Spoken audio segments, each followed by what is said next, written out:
Down but never out. The Florida Panthers win again after trailing in the third period.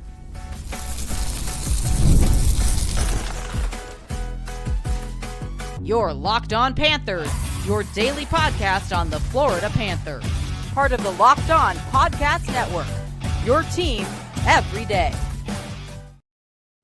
And welcome into this Tuesday, December 30th edition of the Locked On Florida Panthers podcast. We are part of the Locked On Podcast Network, now the #1 sports podcasting network, and it is your team every day. Thank you for making the Locked On Florida Panthers podcast your first listen of the day. I'm Armando Velez from the Hockey News. You can follow me on X at MondoMan12. Follow the show anywhere you listen to podcasts and on YouTube. And shout out to the everydayers who come back here and get your daily Florida Panthers fix. So, Florida Panther fans, grateful to be back here once again on another edition of the show to discuss everything in the world of the Florida Panthers, which includes a 5-3 win for the Panthers over the Washington Capitals, as it was a tie game going into the third period. The Washington Capitals scored off of a delay penalty that Niko Mikkola committed, and the Panthers scored 3 unanswered by Brad Marchand, Aaron Ekblad, and Sam Reinhart capping it off with an empty net goal, his second of the night for the Panthers to get the 2 regulation points. And it was the battle of the 2 teams who had the most regulation wins in the entire Eastern Conference, going head to head on the night. And for the Washington Capitals here, they were trending in the wrong direction, getting 3 wins in their last 10 games. It's funny because the Panthers in their last matchup against Washington, Logan Thompson hadn't given up more than 3 goals at all. And then the Panthers put up 6 on the Capitals in their most recent matchup on November 13th. And then ever since that start, it's happened 5 times in 15 starts for Logan Thompson, and then add 6 times to it in 16 starts on Monday night, as the Panthers got this win for them. But the Panthers trailed early. Tom Wilson was on hat trick watch, as the first goal was a little bit of a miscommunication in transition, as Seth Jones pinched and Niko Mikkola and Brad Marchand were miscommunicating a little bit. Niko Mikkola didn't know whether to commit to the strong side or allow Brad Marchand to do so on Martin Feravari, and then Tom Wilson scores on the rebound. But the Panthers are quick to respond, not even a minute later, as Jeff Petrie, the puck goes loose after a nice forecheck from the Florida Panthers, and then all alone in the blue paint, Jeff Petrie feeds Anton Lundell, and that line was buzzing all night long on the forecheck, getting the puck in deep. And we have seen for multiple years how that line of Luostarinen-Reinhart and Lundell have definitely been able to just know where each other is going to be on the ice. Reinhart with 5 shots on goal, Anton Lundell with 3. I know Eetu Luostarinen didn't get any on the night, but you love the kind of play that he provided there for the Panthers. And Sam Reinhart, a bounce back game for him after getting 1 shot on goal in the most previous game against the Tampa Bay Lightning. And to think that the Panthers got 11 power play opportunities and Sam Reinhart only got 1, which just goes to show how much the Panthers truly struggled on the power play just on Saturday night. And even for the Panthers, their first power play wasn't really that great. I mean, a short they gave up a shorthanded chance as Seth Jones wasn't able to handle it at the blue line and was outraced by Tom Wilson and brought it to his forehand, but Sergei Bobrovsky was able to make the stop. That would have been his second goal of the night at the time, but then he ended up scoring later on the power play, which the Panthers were kind of great on that 5-on-3. Unfortunately, they were not able to get the clear. Sergei Bobrovsky made a great save on Dylan Strome. That wouldn't be his best save on Dylan Strome on the night. The Washington Capitals regained the zone, and then Tom Wilson was set up on the power play, which if you listen to the most recent episode on Monday that I dropped it an hour before puck drop because it had nothing to do with the Florida Panthers game against Washington. It was all about USA and Canadian roster projections that I had. I had that Tom Wilson being on the Canadian Olympic roster, and you kind of saw why for what if you were to go back and listen to that show. But like I said, the Panthers power play really truly struggled, and it was like a kind of a little bit of a continuation there in the beginning of the game. But there were multiple times where Washington just didn't allow themselves to get comfortable and get to more of their 5-on-5 game. First period was a little bit more of a run and gun, trading chances kind of period, whereas second period was more of that slow things down, especially because there were 6 shots on goal between the two teams midway through the period. And the thing is, like I said, Washington didn't give themselves an opportunity to keep the game at 5-on-5. They're a team that's really poor on special teams, 15% on the power play, although I mentioned that they scored and they're one of in the bottom third of the PK. But multiple times we saw in this game where Washington, after killing off a penalty, they're right back in the box. It happened in the first period after Olivier tackled Erod away from on the play in the neutral zone, and then Nico Mikkola drew a penalty there. But even in the second period for the Washington Capitals, Brad Marchand drew a penalty on Ryan Leonard after a nice little steal in the Panthers zone. Not a steal, it was him clearing up the net front and then just quick transition, not passing the puck and just taking it on his own and then making a move on Ryan Leonard. And then even on that power play for the Panthers, it was another shorthanded chance that the Washington Capitals were able to get from Tom Wilson, which Sergei Bobrovsky flashed the leather there. That would have been the third goal of the night for Wilson there and denied him of a hat trick. But not even 2 seconds after the Caps killed the penalty, the Panthers were right back on the power play, and the Panthers were having a hard time just getting through. Sometimes they had the open nets. The first power play, like I mentioned, that struggled, and they had a quick entry into the zone and then just flat out missed the net after Anton Lundell came on the ice as a partial change with the second unit. There's also a nice little feed from Uvis Balinskis as he drew to the net. This was at 5-on-5, and then Martin Ferrivari is there to break up the opportunity for that as it was going to be on his backhand. And then a lot of times that the passes from the goal line to Sam Reinhart,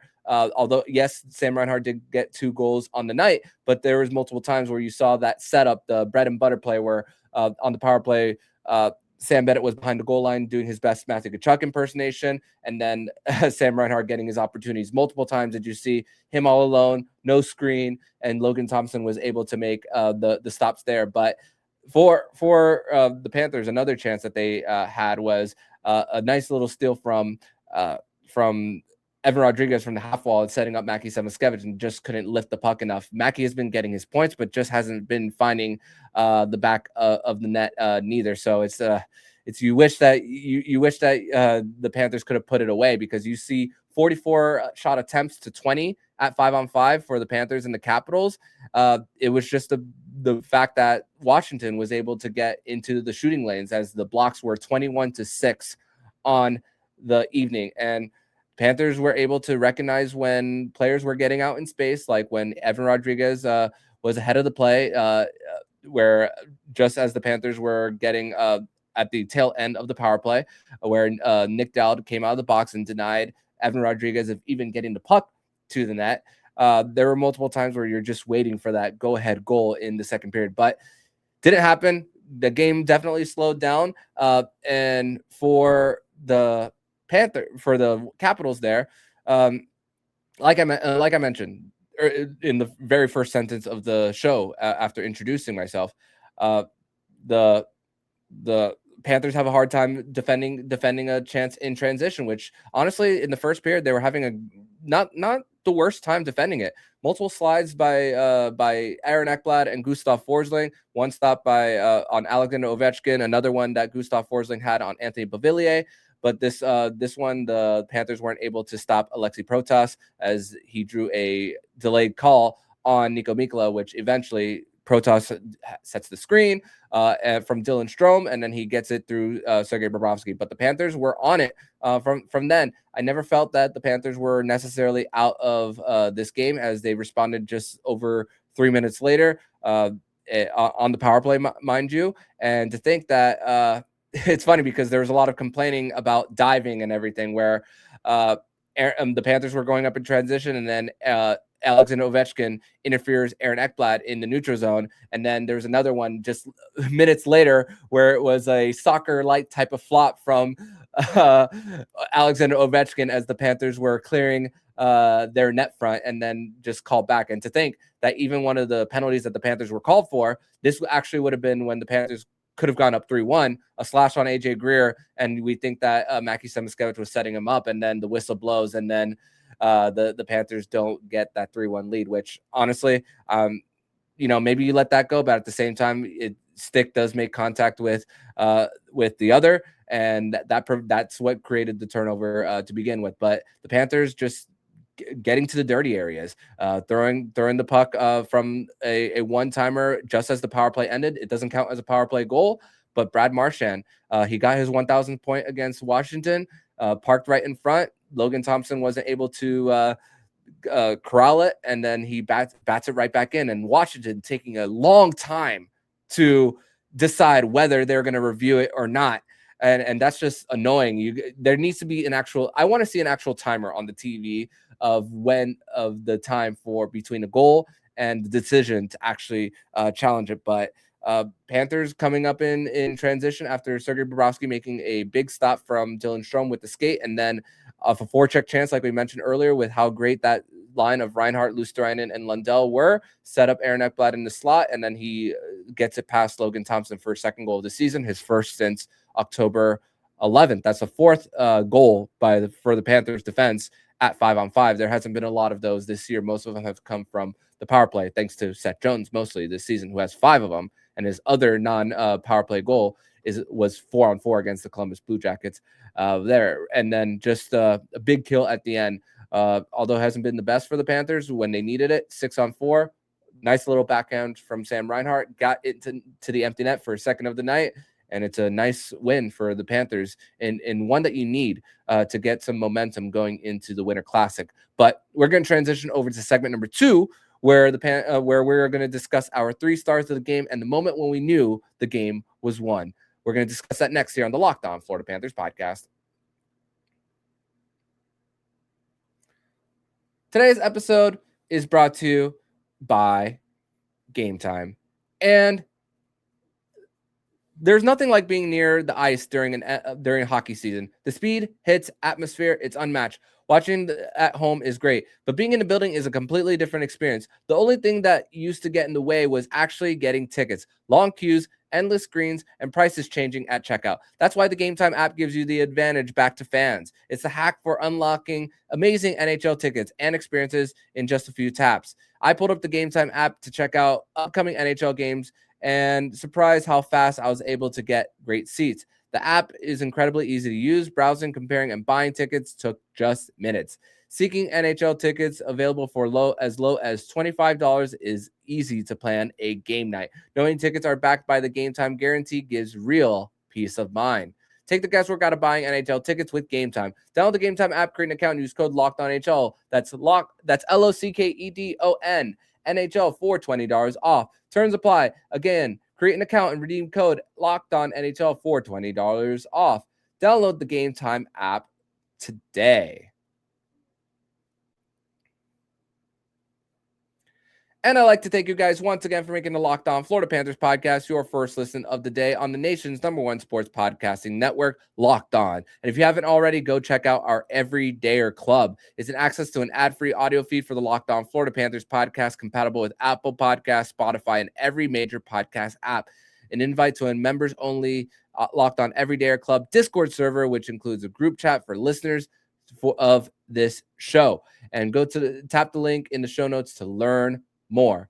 So continuing the conversation of the Florida Panthers 5-3 win over the Washington Capitals on this Monday as they bounce back from a loss from Saturday night against the Tampa Bay Lightning. And we have seen a trend as of late for the Panthers, as it's been most times when we see a loss on the board for the Panthers, we've seen them respond quite well. And it happened again, and it's been a while since we have seen back-to-back losses for the Panthers. This is the first time the Panthers have not had back-to-back losses since December 2nd and 4th, and they have been buzzing really, truly since. And once again, it's not a coincidence that it's happening with Eetu Luostarinen being back in the lineup. It's really truly creating balance with this team. But it's a Florida Panthers win, which means we are going to discuss our 3 stars of the game and the moment when we knew the game was won. So the 3rd star of the game for me, for the Florida Panthers, is going to be Brad Marchand, parked in front of the net just as the power play ended to tie the game at 3. It was really getting the puck well in transition, and just there was one penalty kill where the Panthers were going a little bit on a rush. It looked like that the Panthers were going to be cutting to the net when they were on that one penalty kill, but Brad Marchand also smartly circling back to the neutral zone, killing it, getting a little bit of time to get off the clock as well. So we see a whole bunch of these high hockey IQ plays from the Mr. Rat, Brad Marchand, once again. And it's another celebration where Evan Rodriguez is knocking, is shooting a rat into the legs of Marchie there, and big hugs after the game for those two. So Brad Marchand is my 3rd star of the game. 2 shots on goal, 2 points, 1 goal, and an assist for Brad Marchand, and he just continues on his outstanding career. Did get that secondary assist on the first Sam Reinhart goal, which was an absolute snipe of a shot off of that give and go for the Panthers there, which I didn't see the puck go in live time until the referee actually pointed to that it was a goal, at least for watching it on TV. 2nd star of the game for me, Sergei Bobrovsky. Yeah, you're going to see 3 goals on night for Bob, 22 of 25 when it comes to the save category for Bob, but there were multiple times where I was seeing that Sergei Bobrovsky was saving the Panthers bacon multiple times, and he was coming up big. I mentioned the stop on Tom Wilson on the 2-on-1, but the big save was especially when on the skate from him on Dylan Strome. He was Dylan Strome is gonna see Sergei Bobrovsky definitely in his nightmares. I know that Dylan Strome got a goal on the night on the delayed penalty, but there were multiple opportunities that Dylan Strome had, and Sergei Bobrovsky kept shutting the door. He had 4 shots on the night. He actually led, second most shots from all forwards. Tom Wilson had 6 of them on the evening. So the two guys who had the most shot volume were the guys who happened to be the most impactful. But Sergei Bobrovsky stood tall on the evening, and also win number 446 for Sergei Bobrovsky, which now he passes Terry Sawchuk to become the 8th all-time in goaltending wins. And Terry Sawchuk, Detroit Red Wing great, played over 900 games. Unfortunately, he passed 3 years after his very last season in the NHL, which happened to be in 1967 when the Toronto Maple Leafs last won the Stanley Cup. So Terry Sawchuk, long career for him, and the fact that Sergei Bobrovsky is doing this in 200 less games around there, that is extremely impressive. That Sergei Bobrovsky is getting to where he is. For actually, the exact number is 190 less games than Terry Sawchuk. So he got 446 wins in 190 less games. But Terry Sawchuk does have one record on to his name, and it's the most ties in NHL history at 171 for his career. So you got to wonder what Terry Sawchuk's career would have been had the NHL eliminated ties during the original 6 era. So, but hey, I mean, you even split those down the middle as far as those ties for Terry Sawchuk. Honestly, it's passing him would still be within reach with how Sergei Bobrovsky takes care of his body and how he wants to continue playing. At least to my knowledge, that's what I believe that he wants to do. As the Panthers are probably going to extend him in the offseason.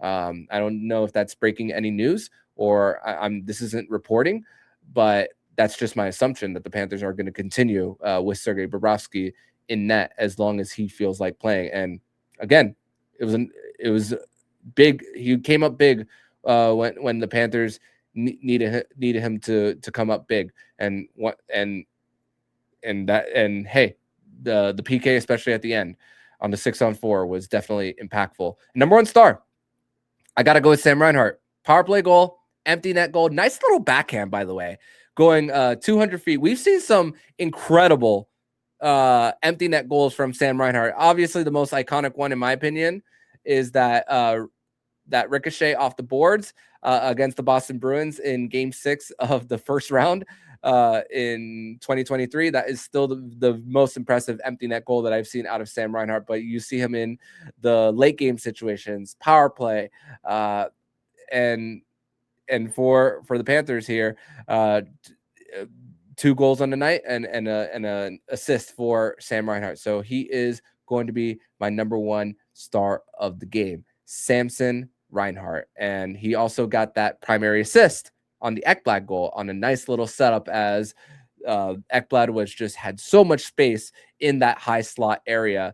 And it's been a long time for Aaron Ekblad, like I mentioned, getting a goal for the first time in over 2 months. But hey, it's a nice little monkey off the back for Eki there. But the moment where I knew the game was won was exactly that goal by Aaron Ekblad.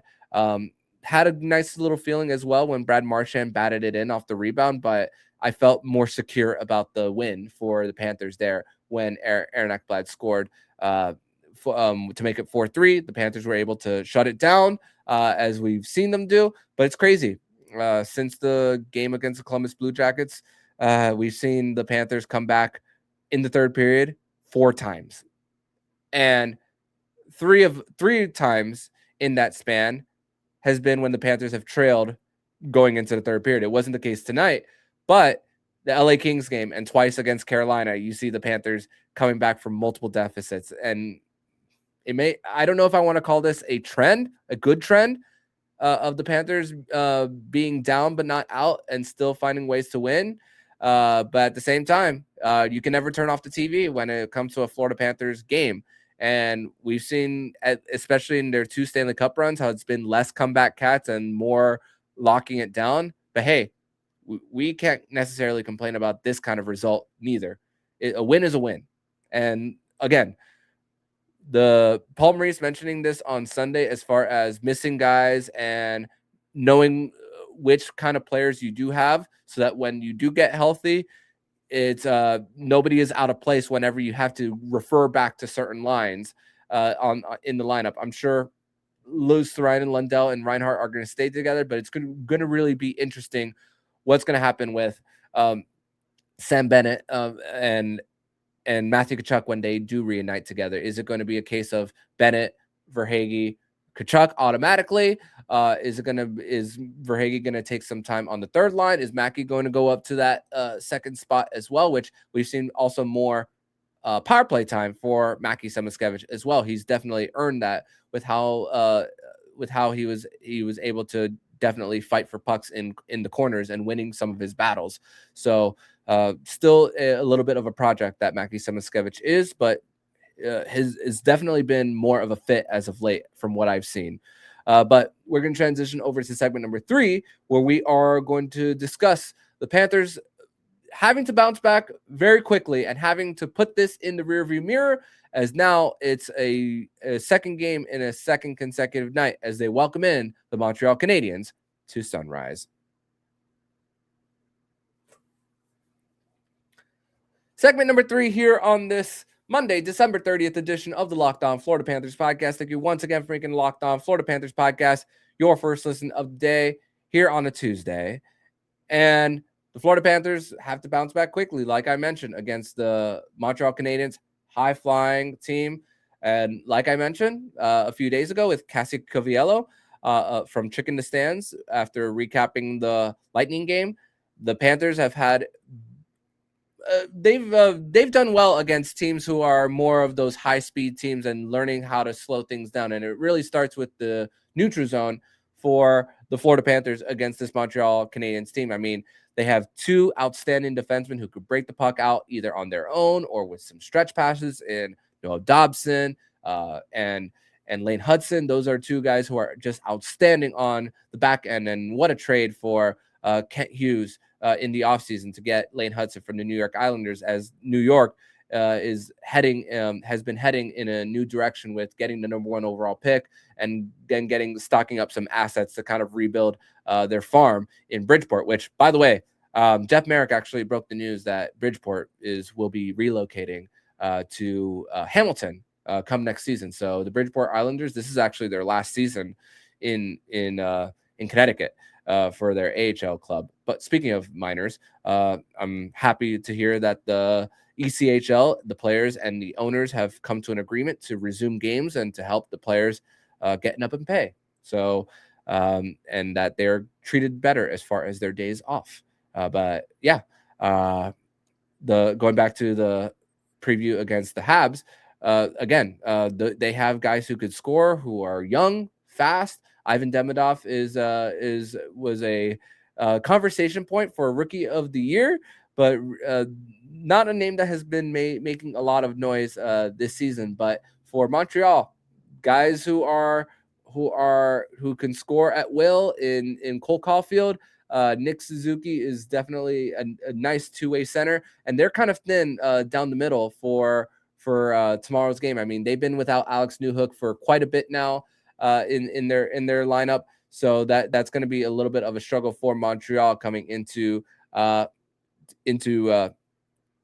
Tuesday night's game. They just recently traded back for Philip Deneau, who was a little bit disgruntled with the LA Kings. He's manning their third line. He was a big force for what, especially on the PK during their run to the Stanley Cup final before losing in 5 to the Tampa Bay Lightning.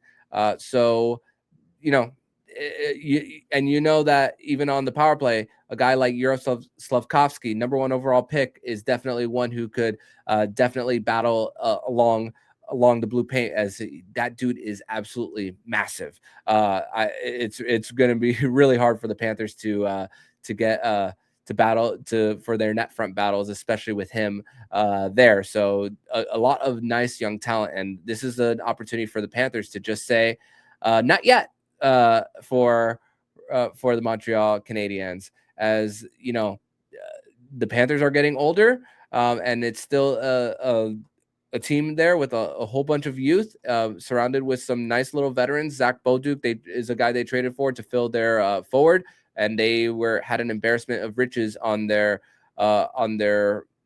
D, from the farm even to their third pair. So they traded one of their pieces in Logan Mailloux away to the St. Louis Blues to shore up their depth on the forwards.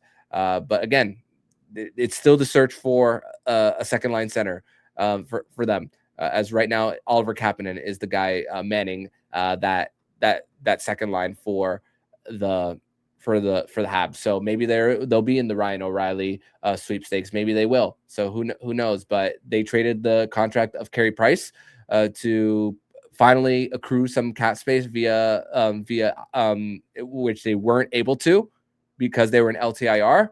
So now they are a team that is trying to take that next step. I might have them on fraud alert as far as their chances of actually contending in the postseason, because a lot of their games do go into extra time. The Habs, they have, let me see how many wins. I know they have 13 regulation wins, but let me see real quick how many total wins they have. They have 20 wins, and 13 of them have come in regulation, while the Panthers have 21 wins, and 18 of them have come in regulation. So a lot of them are coming in the extra period. How is that going to fare for the Habs when they do get to the playoffs? Is that group going to be playoff ready?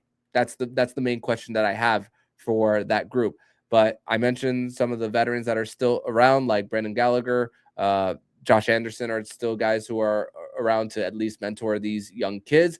But the goaltending situation has just been up and down.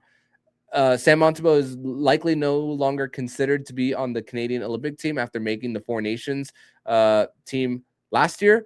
Jakub Dobiš has been a nice story. Yeah, he had that shutout against the Panthers in his NHL debut at this time last year, funny enough. But he hasn't been able to man the net. And then we mentioned this with Alex Lopez of Panther Puri, who's also a goaltender himself, with Jacob Fowler, former player from the Florida Alliance, their AAA program, Melbourne, Florida native, the first ever goaltender to make his NHL debut born in Florida. He's gonna have he might be between the pipes for the Montreal Canadiens, as he was between the pipes back in Tampa just a few days ago, as they had a chance at a comeback. But again, this is an opportunity for the Panthers to really get create more of their chances and slow a team down that is really all about speed.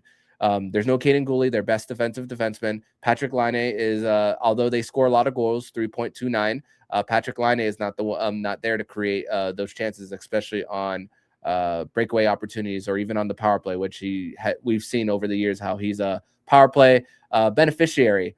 And the Panthers, let's not forget, the Panthers got swept by the Habs last year, which, especially in that last one where the Panthers had an opportunity to at least win the game, and Nick Suzuki scores twice, once at the end of regulation and once in overtime, and you're like throwing your hands up, and that was at the beginning of April, where the Panthers were really starting to like kind of mail it in as far as the regular season, just get ready. But hey, the Panthers ended up as Stanley Cup champions, and that sweep didn't end up mattering for the Habs. Let's not forget, the Bruins also swept the Panthers in 1 year during the regular season, and the Brooklyn Nets in 2014 also swept the Miami Heat, and the Heat made the finals. So you still kind of want to prove something to yourself and say, hey, we still run this show.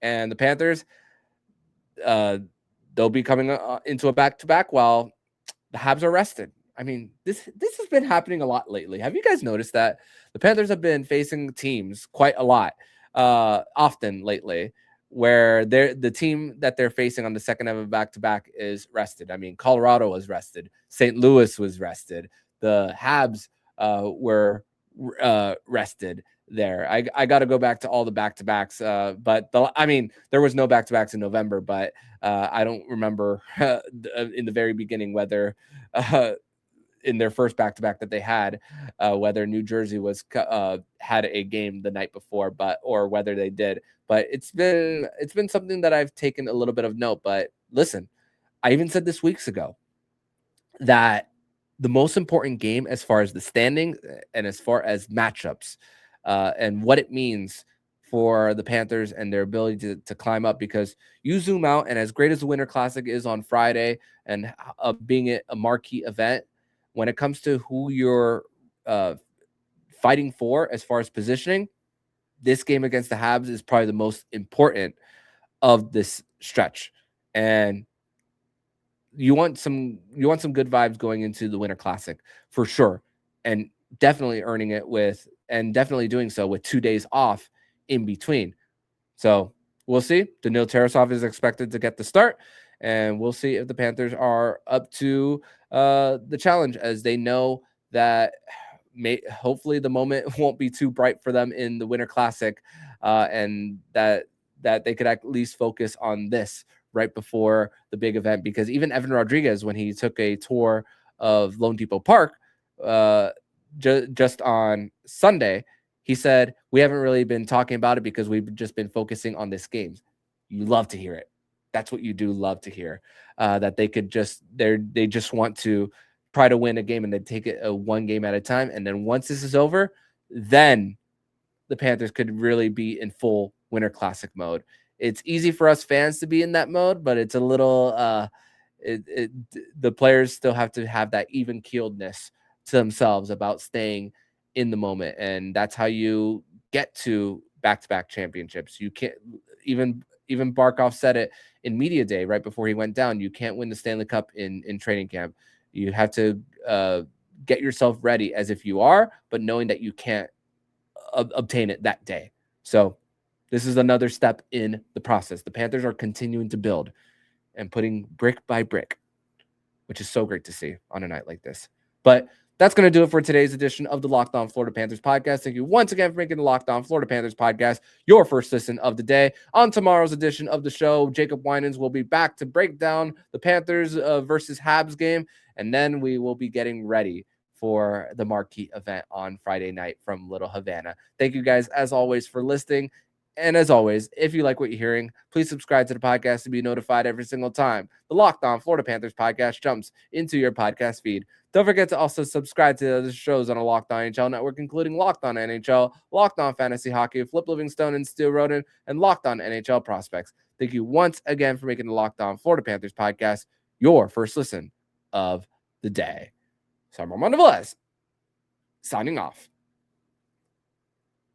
And you've been listening to Locked On Florida Panthers podcast, part of Locked On Podcast Network. We're your team every day.